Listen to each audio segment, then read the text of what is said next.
हर एक व्यक्ति के पार्सोनाल भावे ईश्वरेर संगे ताके जोगाजोग राखते हबे। যদি ইউথ আছে কোনো পরিবারে তাকে ব্যক্তিগতভাবে ঈশ্বরের সঙ্গে তাকে যোগাযোগ রাখতে হবে।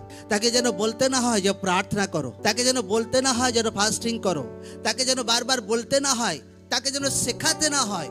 যদি বারবার শেখাতে হচ্ছে কোনো ব্যক্তিকে, সেই ব্যক্তি এখনো রিয়েল তরিকাতে ঈশ্বরের সঙ্গে তার এখনো যোগাযোগ হয়নি, তাকে রিয়েল তরিকাতে ঈশ্বরের সঙ্গে তাকে যোগাযোগ করতে হবে, তো তার জীবনে বড় উদ্ধার আসবে প্রভু যিশু জীবিত নামে। आमीन। तो कौन व्यक्ति सब থেকে বড় উদ্ধার নিজের জীবনে পেতে পারে, সব থেকে বড় ডেলিভারেন্স, সব থেকে বড় ঈশ্বরের হাত নিজের জীবনে দেখতে পারে? কোন ব্যক্তি? যে আত্মাতে, জোর সে বলো, যে আত্মাতে, এবার যে আত্মাতে সেট আছে সে প্রার্থনা করবে কিনা? জোর সে বল হ্যাঁ কিনা? হ্যাঁ।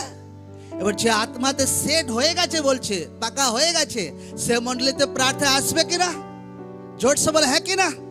অবশ্যই আসবে। কোনো কিছু এমার্জেন্সি কাজ আছে, আচ্ছা ঠিক আছে, বহুত অনেক দূরে বাড়ি, বহু ভাই 400 কিলোমিটার দূরে বাড়ি, বহুত সেগুলো কম দেখা যায়, কিন্তু এমন নয় 50 কিলোমিটার দূরে বাড়ি, 100 কিলোমিটার দূরে বাড়ি, আর কোনো কারণ নেই, ব্যাস প্রার্থনায় ইচ্ছা হলো গেলাম, তো নো, সেই ব্যক্তি এখনো আত্মাতে সেট নেই।